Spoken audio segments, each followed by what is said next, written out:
Okay, so the last video I posted, I was emphasizing, well, I had two books, two separate books that predate the 1900s, where I was emphasizing what they mentioned regarding the Aboriginal languages of the Americas and how they were in the Sanskrit family of languages.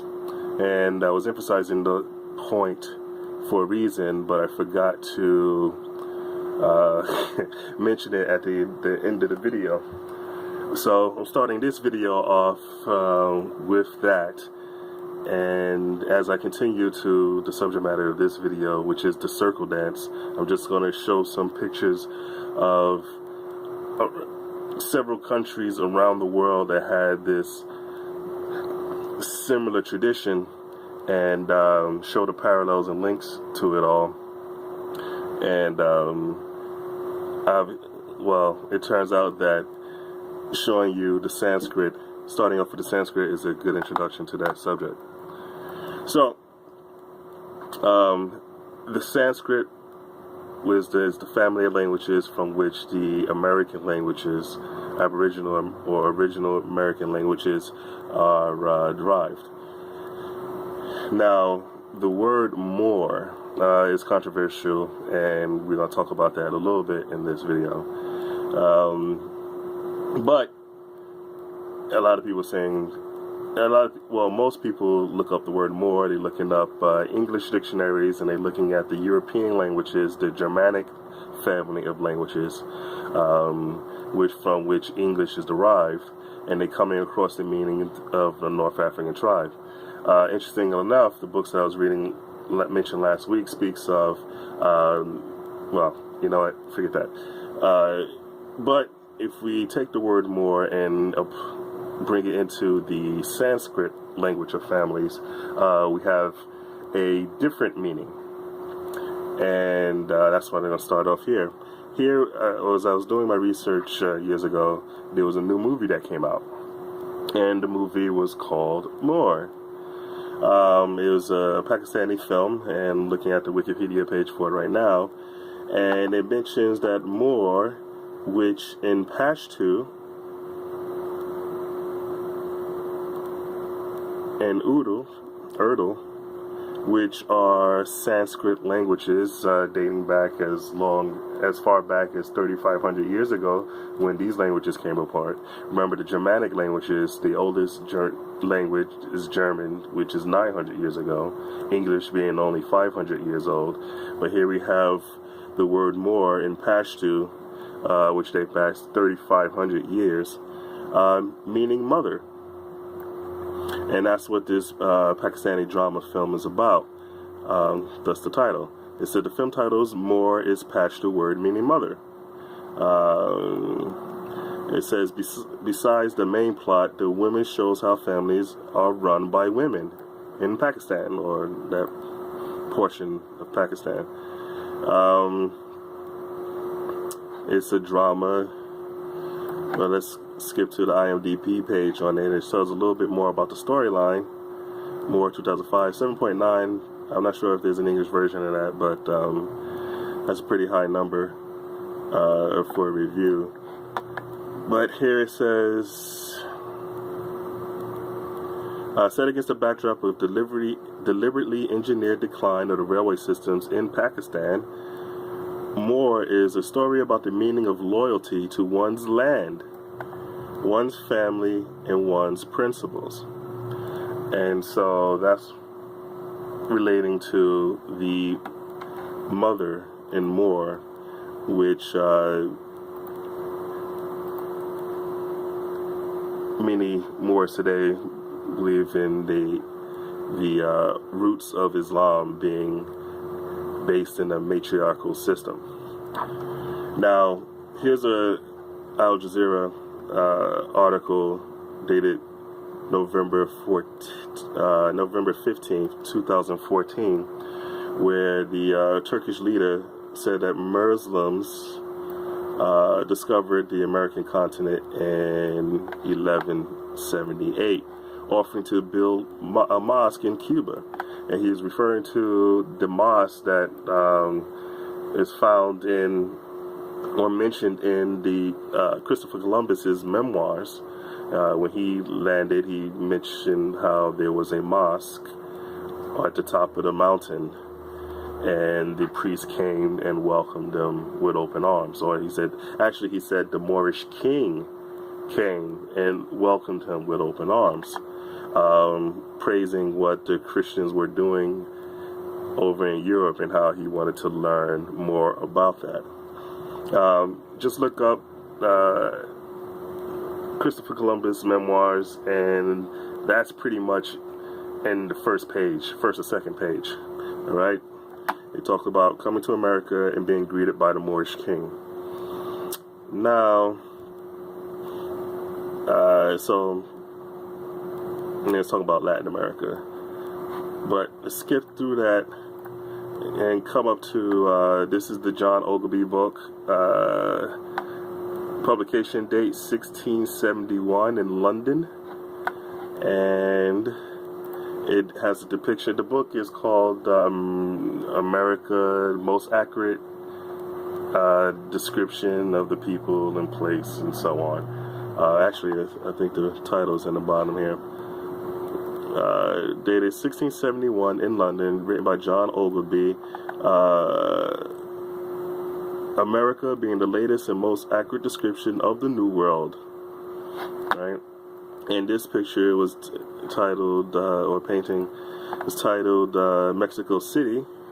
This is what he saw in Mexico City. And what we have here is in the description talks about the Aztec gods. And here you have the Aztec people, swarthy people.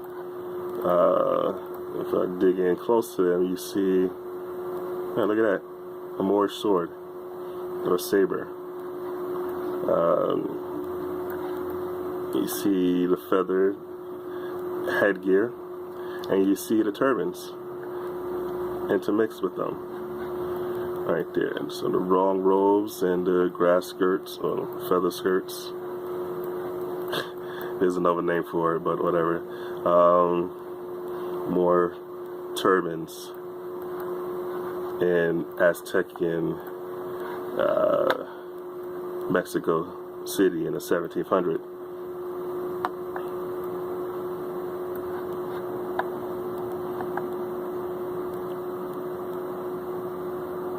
It said John Ogilvy, dated 1600 to 1676, in his 76th year, was an English geographer and publisher, one of the most prominent of the 17th century.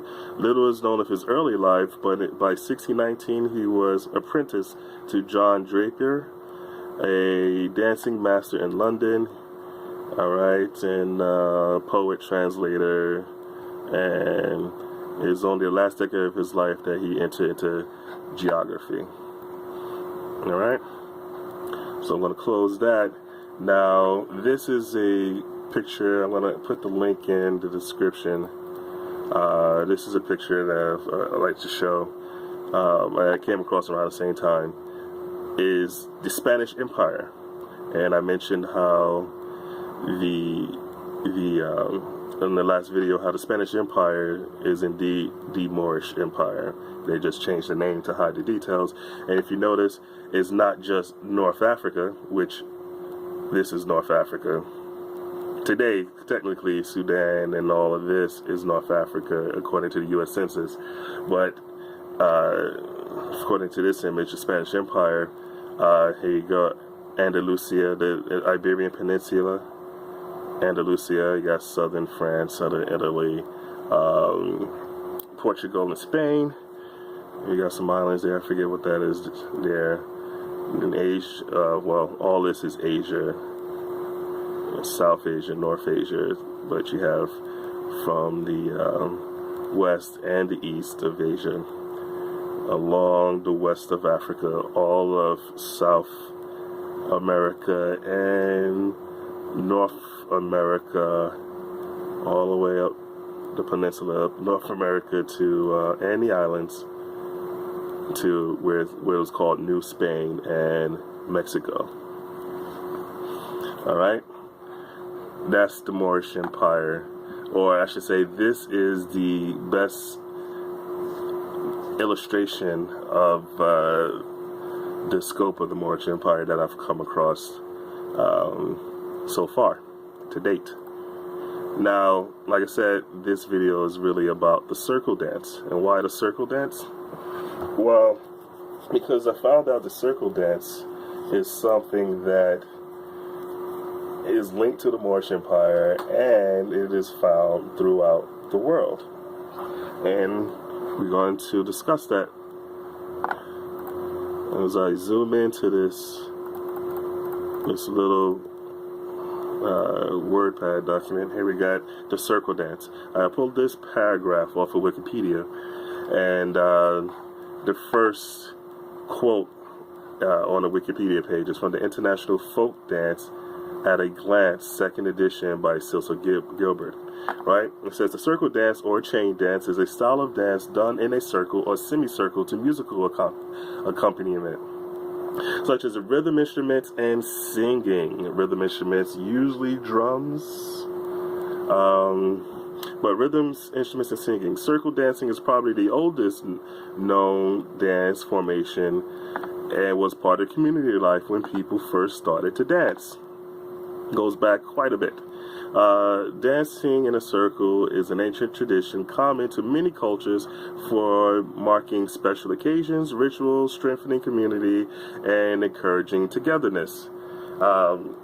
Previously, I spoke of many books, people describing the people that the Europeans who came to the Americas, and describing the people, saying how they were war in the day and at night was spent mostly to singing and dancing.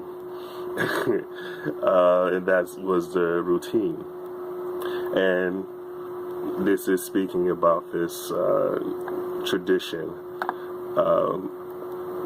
that was in the Americas and worldwide.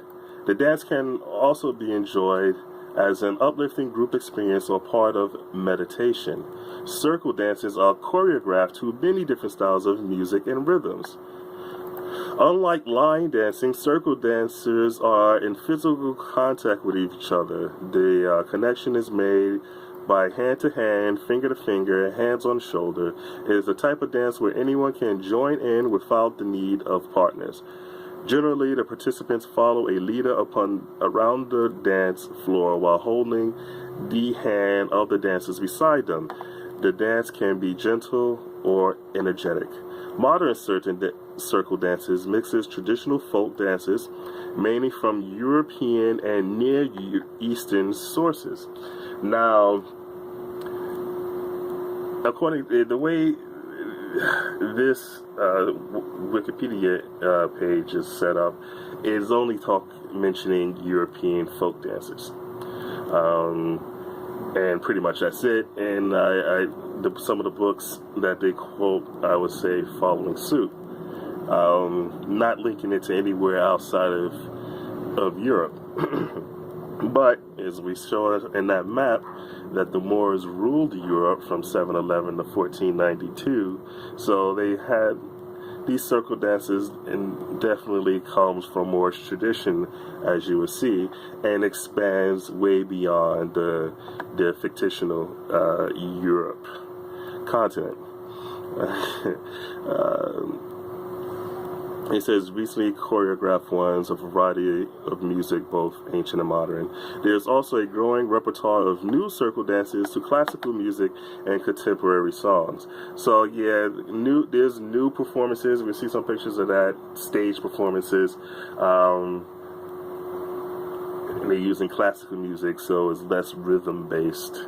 Because when you see the modern classical music, it's really light on rhythm. But we know the dance is really around the drum. It's very rhythm based,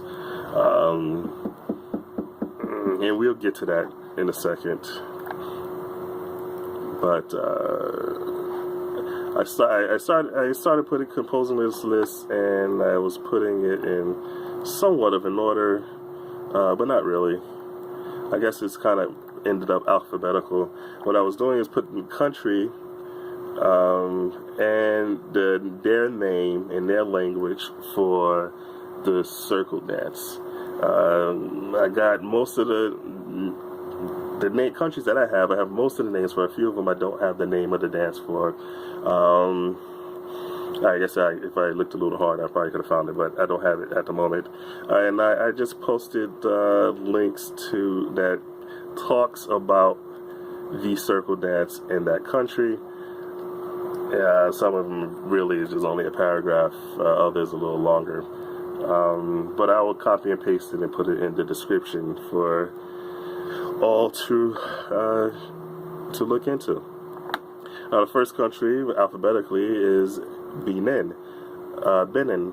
I'm going to mess up all these names because I'm still learning. And as far as languages, I don't know them. So anyway, in West Africa, the name is possibly Agahu. And let's see what it looks like.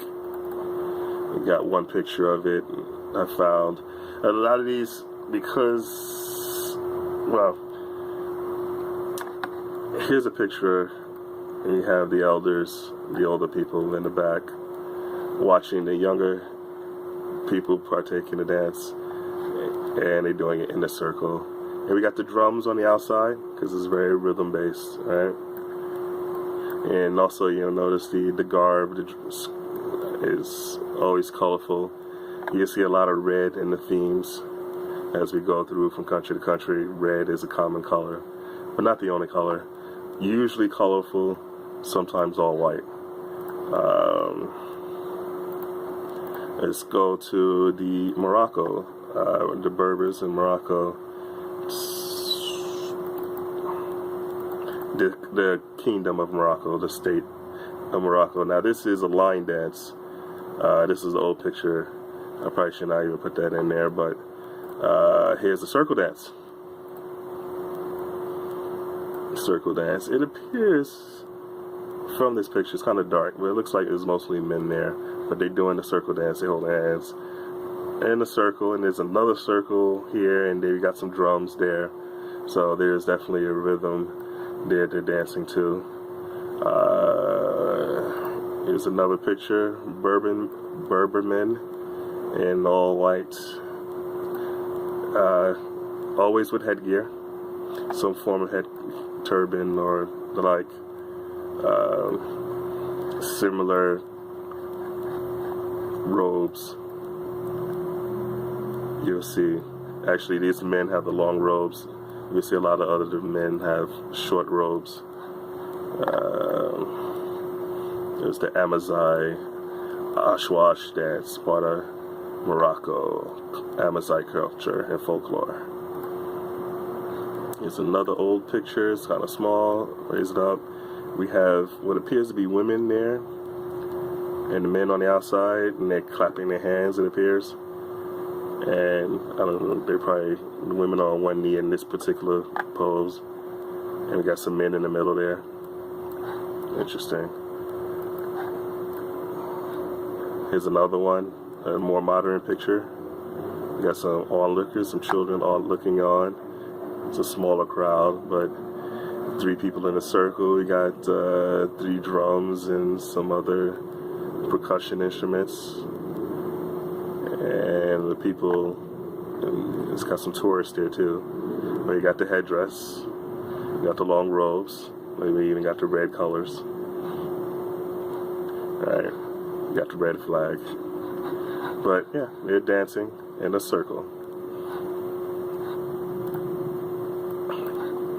Now it appears that the meaning outside of some of these countries may be lost to why they do it, but we're gonna.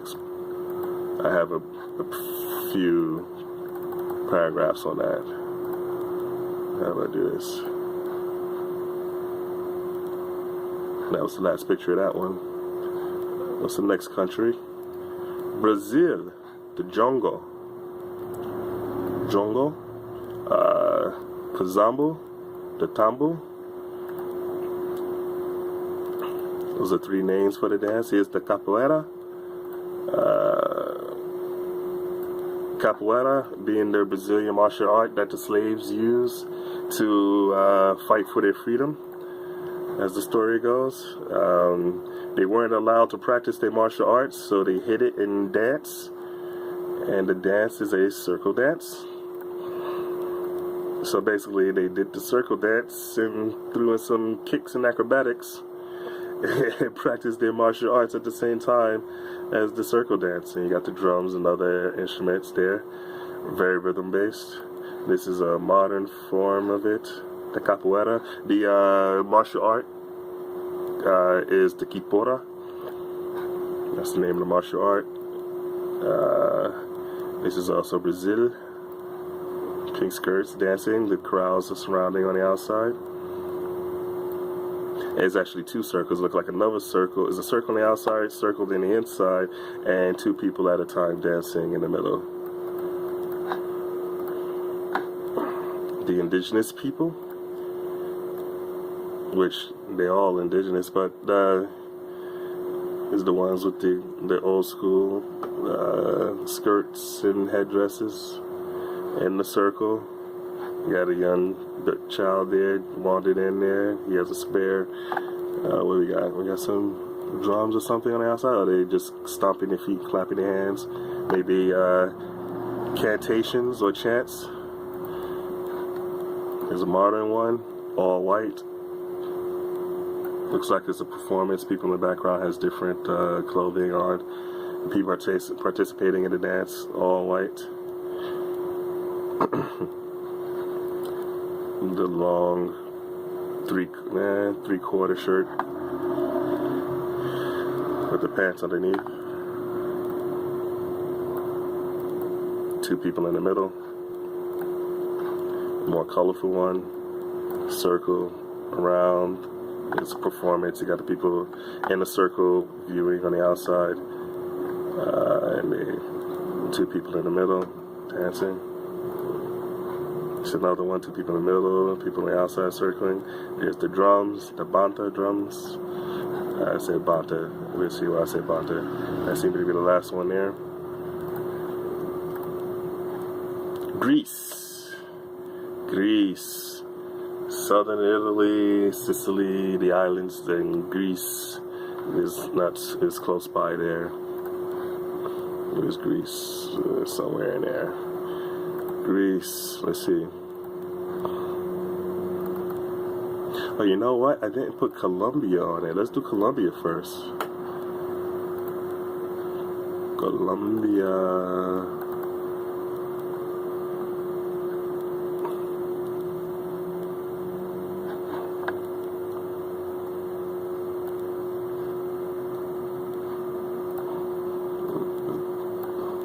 The red turbans.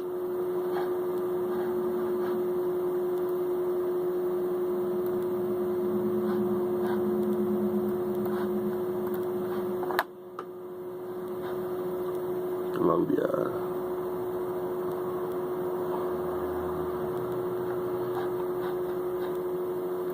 Okay, now let's go to Greece.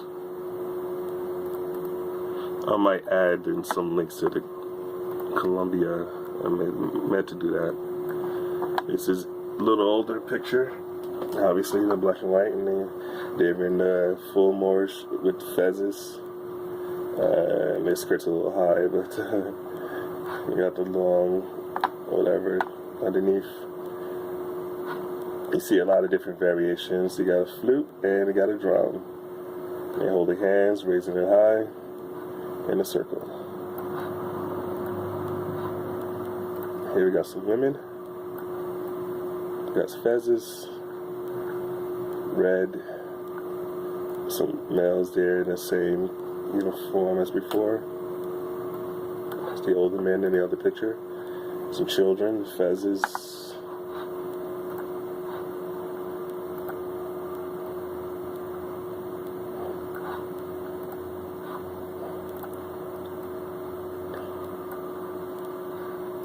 Circle dance.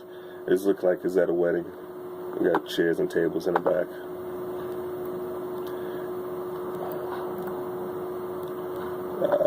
This, I believe, is in America. And this is probably a church group. If you go, I think one of the links I have is for the Greek Orthodox Church, and this is one of their festivals, and they dressed in the Moorish garb. They even have this black and white checkered floor, but I don't know about that because it's not meeting up properly. And there they are, dancing in a circle, young and old, arm in arm. And so, yeah, I was finding out that a lot of this culture is still in the Americas,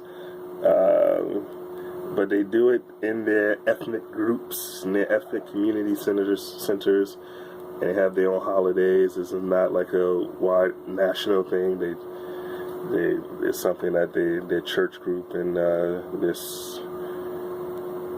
community center does and puts on.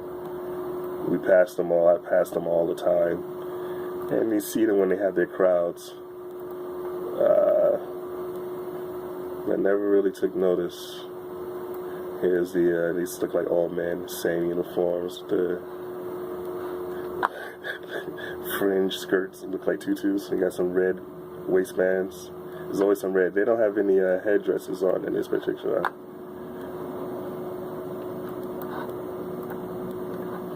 In this picture they do. They got the red fezzes on. Or turbans. Those are turbans. And they got, I thought this was coming out, but that's the people in the back, the girls in the back in the circle, some guys there too. Okay, they're in a line, but they're surrounded by a circle. Alright, what's the next country? India. Oh, by the way, the Greece is called the Syrtos, or the calamatianos. I don't know, I'm not definitely pronouncing that wrong, but the calamatios, I don't know. And the Raas, the Dandiya Raas, Gujarat, the folk dance in India.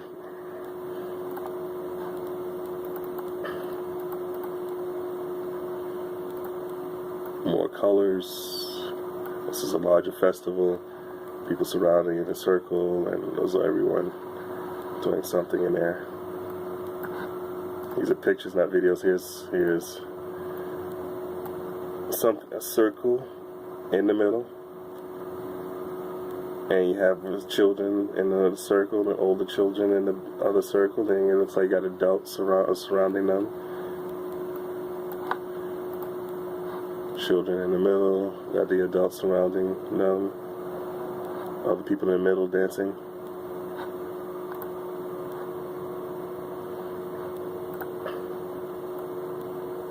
This looks like a wedding. Huge circle. And they got a circle in the middle. They're dancing around this circle in the middle with, I can't really make out. For me, it looks like a Christmas tree, but clearly not. Might be related, who knows? Alright, they know, but I gotta look into that later. India, Greece, Italy. Interesting. Was it Tarantella? It's not saying that right, but interesting enough, there's another name for it, the Passu, or the Moreau version, the Moor version. You see, we can see the difference between the two.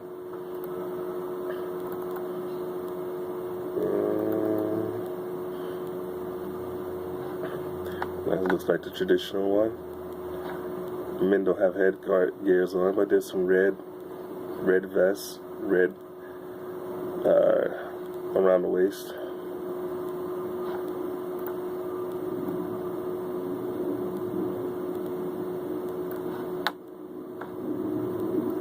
And women, young girls.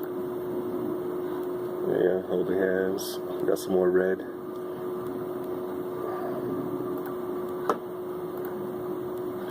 Interesting pictures from one of the websites is this picture of Italians,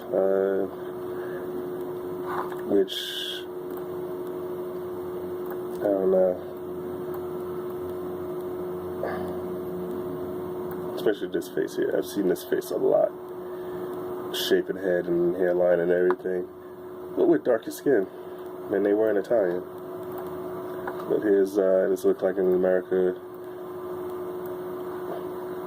a cultural center of some sorts, and they're doing the dance. They're in regular clothing now, except for this one in the gear, in the garb. Only one person dressed in traditional garb. Here's the Moor version, the Moreau version. Very Islamic looking. Look at the red tie, the headdresses. And another check the floor. There's another one look like it's in some sort of community center. There's one person in the middle, and they all surrounding, holding hands. And as I was digging through these, I came across this flag of Sardinia, I believe it is, which is interesting because those are Moorish heads, the cut off heads of the Moors. You see other versions of them where they actually have blood coming from them, but this is on this flag, which is, this flag dates back to, I believe the oldest one I've seen was the flag of the East India Company, which became the British East India Tea Company, which became the Great Britain, the City of London. The flag still flies as the flag of the City of London, and there's a lot of different variations of it. This cross is, if you notice, the flag that was on the ship that Columbus sailed. If you look at search the ship that Columbus sailed to the Americas, it shows the ship, and on it is this flag, not with the Moorish heads, but this white flag with the red cross, and thus, what is it? The Swiss Army knife uses that flag. The Swiss Army Company, I should say, the Red Cross, because that's what it is, the Red Cross, the flag of the Red Cross, the flag of the Salvation Army, thrift stores, the Knights Templars, that's their flag. This is all the same people,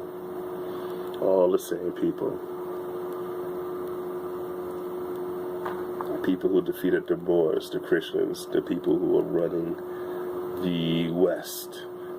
Today, as a matter of fact, I think I wrote a little note there.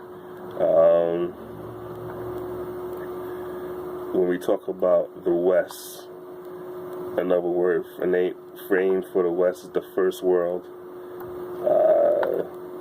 the Christian world. When we start talking about the Columbus, the Christian world, the Christians coming to America, and the Pilgrim Christians, the Christian Crusaders, the Knights Templar. They came to the New World and established an order of the New World, and the New World Order. That's the same people, which today is now the corporatocracy, where they don't use the word, they are Christians because the Pope created the incorporation that they all use, but now they just a league of corporations exerting power and dominance throughout the world. The Fortune 500, I should put there, the corporatocracy, the Fortune 500 companies. That's all the same. All the same.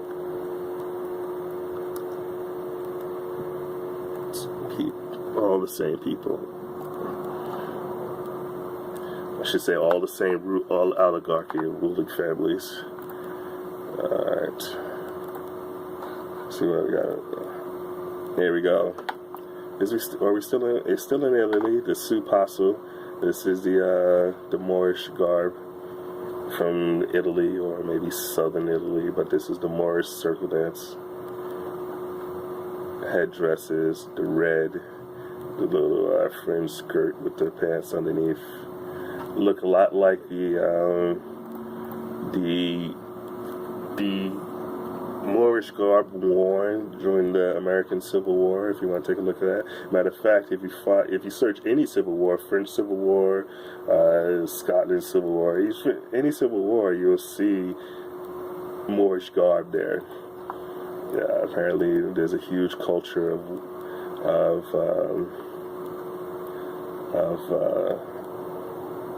Moors representing in world conflicts, because it was the downfall, the defeat of the Moors that rise to the first world of the New World Order. In my theory, in my research, I should say, Japan, the Bonodori, I don't know, but let's see, Japan, circle dance, circle folk dance, Bonodori is called. I would get more pictures, but since I don't have Japanese characters on my keyboard, it's hard to find them. But they got the lights. They're all in a circle. They're all in blue, though. And he's circling around. People in the middle. They got some drums. Japanese drummers in the middle of the circle. Very rhythm based. I guess they're dancing, but they don't seem. Oh, these are older ladies, so maybe the children are dancing more. And then again, this is. Pictures, still pictures. There, the drums.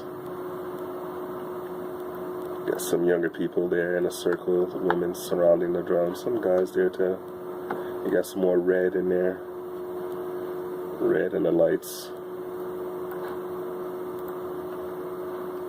Isn't the Japanese flag white and red, right?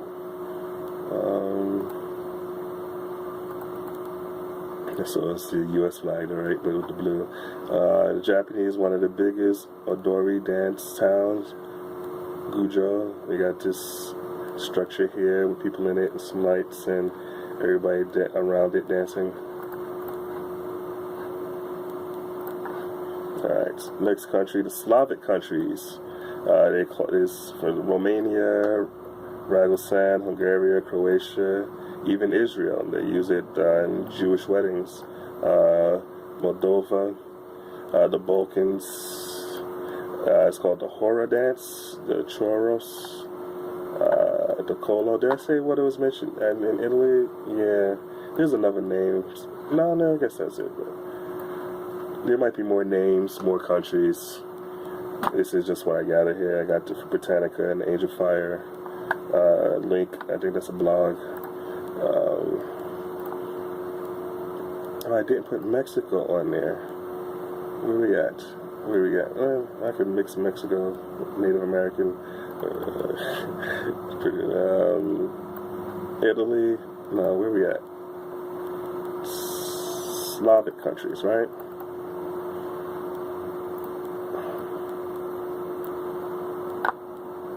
There they are. Got some red bands.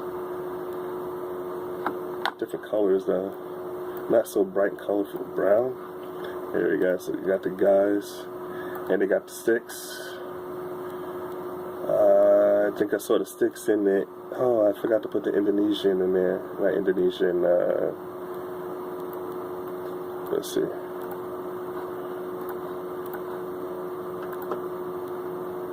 Tibet. There you go, Tibet. So older pictures, same thing, same uniforms, jumping. You see that in a lot of the indigenous people dancing with the guys in a circle and the guys jumping. You see that from Native American to the Igbo people, jumping as high as they can. Here's another older picture, the Balkans with their full fezzes. And that's the uniform that was used in the civil wars around the world. Very close to it. Here's the women there. We got some color. We got some headdresses, fancy headdresses. But look, some colors and circles. And Serbia, Moorish uniforms, 3/4 length shirts, matching pants. Serbia. Let's say we skipped on Mexico. There's one. I only got one for Mexico. Here's more. Way more. They got the guys with the semicircle. Yeah, this is a stage performance though, so that really count. Let's see what else we got. Spain, Sardana.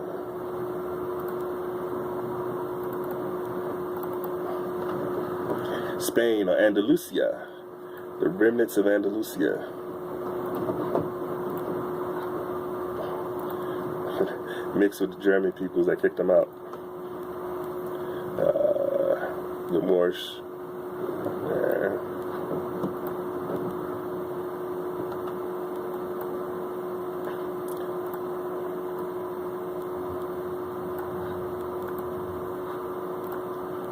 Some look like some street festival, a lot of tourists on the side. There's multiple circles, hands joined in hands in the air. Tourists are getting involved. This is the ballet, 2 circles. The city, a town there with the, that's the city. An older picture. They're not dressed in gear, that's just European clothing. And Tibet. Last one, Tibet. Sardana. No, that's the town. I don't know. Maybe that's the name of the dance. Yeah, it is the name of the dance. Sardana, I think. Tibet, the Gorche, or the Happy Dance. The Gaoshang. Or some other name. The Zhu. Singing and dancing in a circle. I've got 3 links there.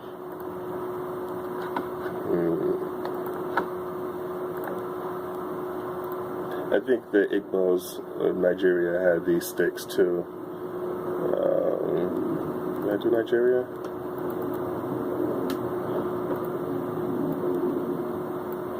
This is Nigeria.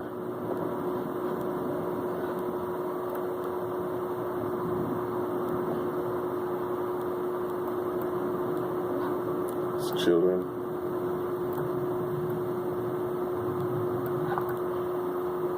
More children. Feathers on.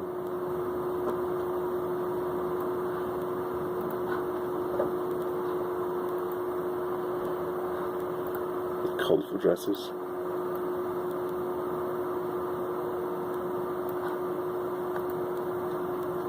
That's a music video. That's a new one too, so I'll skip over that one. That might be the last picture. Yeah. Tibet. Only got 2 pictures. It's Tibet.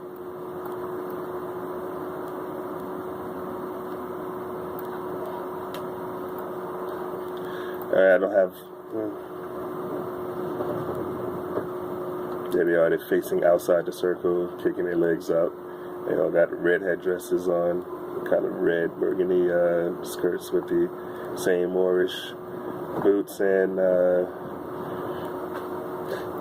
pants set up. Alright, so that's just a circle dance, and when I was researching this years back, found out that there's a greater link between all the people around the world that outside of the European link, which points to the evidence that Europe was not the first people to sail across the world to the quote-unquote New World, that had an establishment of sailing across the world. Europe was just the last ones to do it. And they pretty much put an end to it because it doesn't happen much anymore with their navies, with their nice Templar Navy ships sailing around and making sure nobody can go in and out passage, especially since a lot of the traveling was done by canoe anymore. So they put a hush-posh on that. I believe that's the term they use. But anyway, here's a quote from the Britannica.com on art and African dances. It says, "Often there is no clear distinction between ritual celebration and social recreation in dance performances. No distinction between ritual celebration and social recreation in dances performances. One purpose can merge into another. The dancer then moves into a powerful stamping. I skipped a few things. The dancer then moves to a powerful stamping dance in honor of the Great Mother and women elders of the community. These are their African dancers. And they're doing it in honor of the Great Mother, the Great Moor, and the women elders of the the Great Mother, the Great Earth Moor, the Great Earth Mother. The dance continues as a performer pauses to sing the praises of the people of rank, carefully observing their order of seniority, the elders. In this way, a ritual act becomes a social statement, which then flows into the recreation as the formal dancing by the Gilead team gives way to free participation by spectators until sunrise. Also take note that it is done all night until sunrise. That's in the African dances. In the Americas, it's called the powwows. You've heard that name. The powwows are danced in a circle. The dances are sometimes danced clockwise or sunwise, and at other times it is danced counterclockwise. Powwows may or may not be danced around bonfires. Sunwise, sun dances, and bonfires. When fire is represented, is considered sacred. Just like other groups that dance in a circle, many Native Americans hold the circle as a sacred object. They refer to this ancient symbol as the circle of life. Much like the circle 7 Quran. During powwow dance, many believe the Creator, the Great Spirit, to be whatever that is. They give their praises to a counterfeit and not Yahweh. Okay, Yahweh. So this is from a site that we're trying to prove the pagan origins or something of the American powwows, but I just copied some. I have the link at the bottom. I copied some of the information it says, but they were not speaking. They were speaking pretty derogatory towards it, but it has some good explanation. It says they also worship Mother Earth. Worship being a Christian word, a European word. Powwow is believed to bring healing to all those who need to be healed, to bring spiritual guidance, to cleanse the mind, body, and spirit. The United States government in 1883 put an end to what was called the evil practices, such as the sun dance. The sun dance performed in a circle, holding hands and at times circling around a sacred pole or tree. Sun dance equals circle dance. Clearly, the government rejected the sun dance, but later they gladly accepted it under the new, more friendlier title, Dance to Christ. Dance to Christ, which is the same thing. Because every picture you see of the Christ, there's a sun behind the Jesus as a crown. The Christ crown behind the Jesus image in every single picture. Even the Jehovah picture, you'll see the sun ray in the back shining over it.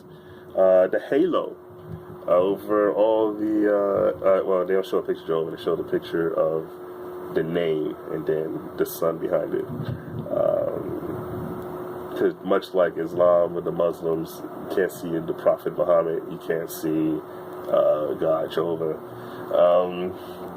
A lot of parallels and similarities. Let's see what else. But the dance to Christ, the halo of all ancient images you'll see online. Notice the sun is behind it. So they try to accuse everyone, the pagans and everybody else is heathen and pagans, as they worship the sun Meanwhile, all their images, which they're not supposed to have, has the picture of the sun. In fact, if you go to St. Peter's Square, which has the Egyptian obelisk in the middle of it, in the middle of a circle,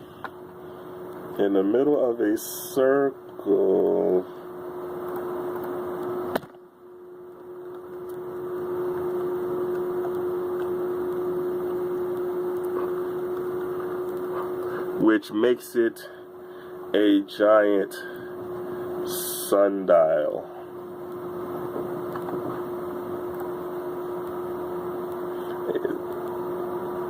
Giant sundial. So Christians are against sun worship, but they are worshiping the sun, and their headquarters is Islamic mosque, which looks just like the White House, which is also an Islamic mosque building. But back to the paragraph. It says, we know the white man wanted to change the entire nation, converting them to the universal religion, Christianity, the New World Order. Under the old guys known as Mithraism.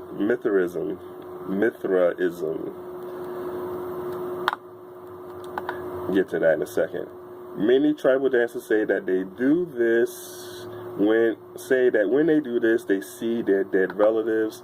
The picture shows the Lakotas living on Rosebud Reservation doing the circle dance. Many are believing that they are doing the circle dance. They are united into oneness. This is the circle dance that followers of yah.com/2.html. Now, this is a quote from the SephardicStudies.org/Islam. It said the occupation of Iberia by Moors were a welcome occurrence for a well-pummeled and remaining Jewish population. They welcomed the Moors to the Iberian Peninsula. Of course, the Muslims were not completely tolerant, but they were more tolerant than the rulers of the previous administration. Under the ruling caliph, the descendants of Muhammad, the prophet of God on earth, the Jews were able to preserve their rights and traditions. Now, it's just interesting because a lot of people are afraid to say they're Moors because they have their own traditions in America that they never lost and it's been preserved. Well, according to the Jews in Iberia, they said that you still have your traditions today because they allowed you to. The Moors allowed you to. So you might have been living at the time as a Moor with the Moors and still had continued to use your other national identity. And we'll go more into that in a second. Peaceful coexistence. Peaceful coexistence. If you notice the coexist, and they have all the symbols of all the religions, those bumper stickers, and it looks a lot like the Islam symbol, I self-law and master, if you want to check that out. It says, peaceful coexistence led to the economic and social expansion. So because the Moors had peaceful coexistence, they were welcomed, and expansion economically and socially was granted to them because of their practices. And that's how they got all this territory, or dominions, according to the Treaty of Peace and Friendship. Though ruthless fighters, the Moors were very just. They gave the Goth Spaniards, I have to look into that, an opportunity to surrender each of their provinces, to which most capitulated, most surrendered. It is a common misapprehension that the Holy War meant that the Muslims gave their opponents a choice between Islam and a sword. This sometimes was the case, but only when the opponents were polytheistic and idol worshippers. I don't know, I read this and I just remembered reading something about the Freemasonry lodges, where as long as you're accepted as long as you believe in a higher power, It doesn't say who that higher power is, but as long as you believe in one monotheistic higher power, you're accepted into the lodge, which correlates and parallels to Islamic, Moorish Islamic creed here. It says, for Jews, Christians, and other people of the book, there was a third possibility. They might become a protected group, paying a tax or tribute to the Muslims by enjoying internal autonomy. So they paid the tax. They were underneath the Moorish dominions or protectorate, and they paid the tax for it, and they had autonomy. So they would, even though they was in Moorish territories, they still governed themselves, which is very different from the European Christian expansion, where they destroy everything and lay waste to it, especially if it's Moorish in nature, but they force you to convert to their system and totally disown what system you had in the past. But this is from the Montgomery Watts book, A Historic Islamic Spain, printed in 1967, and that quote was quoted on the SephardicStudies.org/Islam.html. Now, how's this making correlate further from the R.V. Day publications, from Taj Tariq Bey in his lectures? He mentions the Great Law of Peace, and he suggests, and R.V. Bey, Rosmariah Bey suggests that you read the Great Law of Peace. I don't hear many people talking about it other than them, but because I did, I hear people say that the United States Constitution was modeled after the Great Law of Peace, which was the Constitution for the Iroquois Confederacy of the 6 civilized tribes, which you'll see at this time was 5 civilized tribes. Establishing here's the wampum. I'm not saying that right, but whatever. It's making like article number 80. It says establishing the great peace of an outside nation by force. So they are invaders. Make no mistake. The Moors invaded countries, but they weren't totalitarianism, whatever. Now, these Iroquois were also invaders. And I spoke to quite a few people who still held on to the Aboriginal identity, who says they don't like the Iroquois. Iroquois worship Satan. That's what I was told. But anyway, so, well, as we read, we'll get a greater insight into what was going on.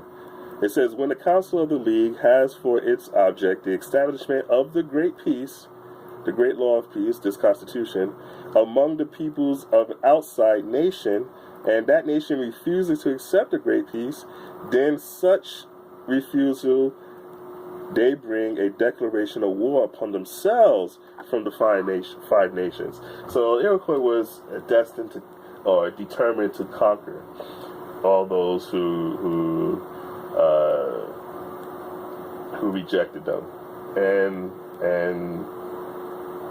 that makes sense because of the long decades of Indian Wars history that is spoken about. But it says, then shall the 5 nations seek to establish the great peace by a conquest of a rebellious nation. Note, there has been times when people were made good by force. No doubt the rebellious nation was acting aggressively. So, they were warriors.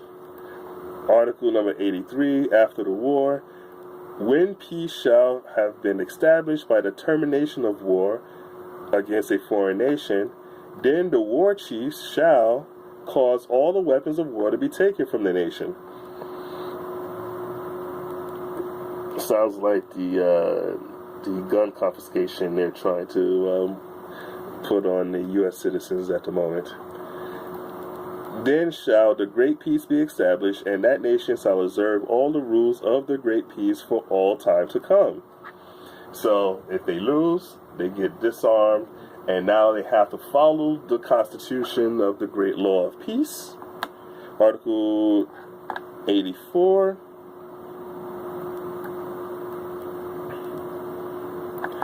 The conquered nations may continue their form of government, just like the Moors when they conquered.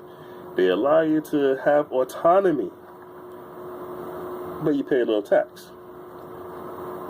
But you have autonomy, self-government. You continue their forms of government. Whenever a foreign nation has been conquered or has by their own will accepted the great loss, the great peace, their own system of internal government may continue, but they must cease all warfare against other nations. They disarm, they learn war no more because they are now at peace. All wars must cease if force is necessary. So we talked about the Crusades versus Christians versus the Moors. It seems that the New World Order and the Old World Order had similar goals, a one world government.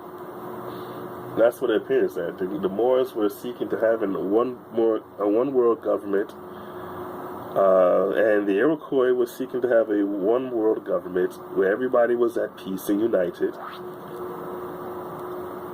and didn't war with each other anymore. So this was the one world government that was make everybody the same, so they didn't have to be at war. But they can govern themselves. Article 87, Terms of Peace. When the war of the five nations on a foreign rebellious nation is ended, peace shall be restored to that nation by withdrawal of all their weapons of war, disarm the conquered nation, by the war chief of the five nations. Here's I highlighted some words here, some terms.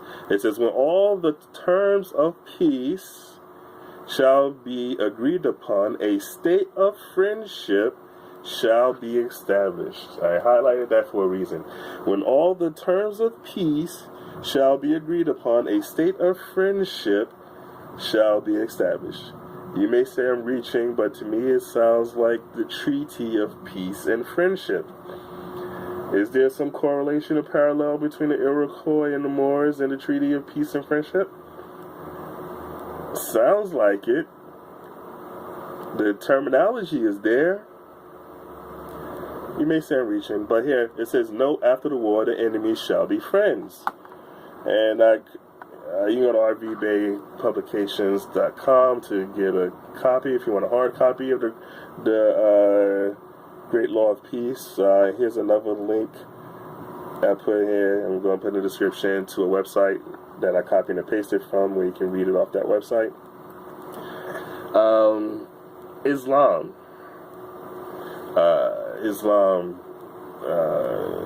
The Arabic word salam, meaning secured, pacified, submitted, originates from the same root as the word Islam. One Islamic interpretation is that the individual personal peace is attained by utterly submitting to Allah. Or, as the Iroquois, the Great Law of Peace would say, by a nation submitting to the Great Peace, then their nation can have peace. Does Islam have anything to do with America? Ending this off, we said that Islam came to America in the 12th century. But here's some other links. It says Islam in the Cherokee. The Cherokee may have been Islamic, or they may have been Moriscos, because they may have converted to Christianity. I got to look into that now, because I was noticed that civilized met Christianized. So they may have been Moriscos, or it just may be a retelling by the Christians of Cherokee history. Who knows? I'll look into that later y'all should do the same. But here's some links. The MuslimLinkPaper.com. It says the community news. Native American blood spirit flows through Islamic community. That's the link for the first one. The AmericanMuslim.org. Articles reviving the classical wisdom of Islam in the Cherokee Nation. I added this. This is really not about Islam, but about Confederacy. I mentioned again that the previous books I posted books are not reviews but information on previews of. I spoke about the Europeans coming here and finding that there were already established republics and governments and societies and the like in the Americas before they arrived. And this is Lewis Hall. He wrote a book on rebuilding the Iroquois Confederacy. He figures that they need to try again. He died. He passed this a few years ago, maybe a decade or two ago. But it's worth checking out. I got a link to that. And end this off with mainly this video is about the circle dance, which is an Islamic custom and tradition that spans the globe. And why is it spanning the globe? What's the significance? You look up any reference to the circle dance, they will say they don't remember. It's just a formality, something that they do. They don't have any particular significance. Well, let's have the Honorable Taj Barik Bey explain it.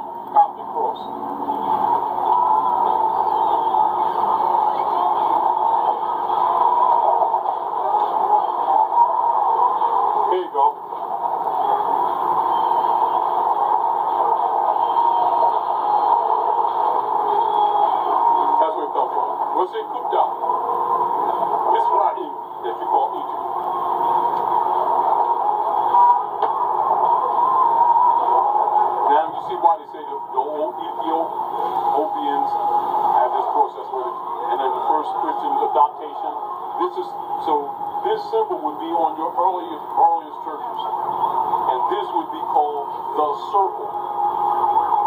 This would be called the circle. Now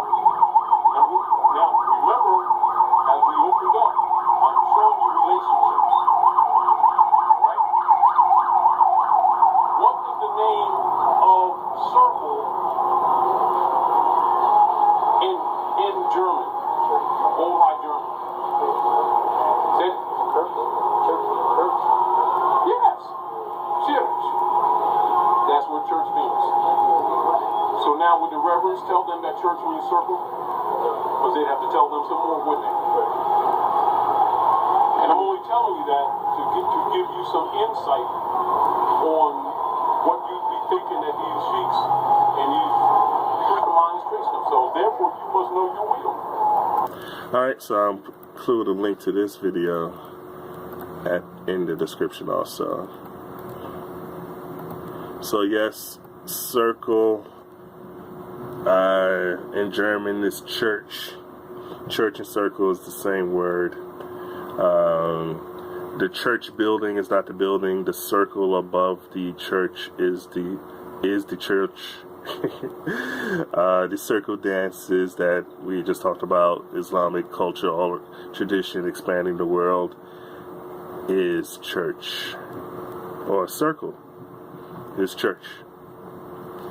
That's it. I hope somebody gets some benefit out of this. Check the links for descriptions.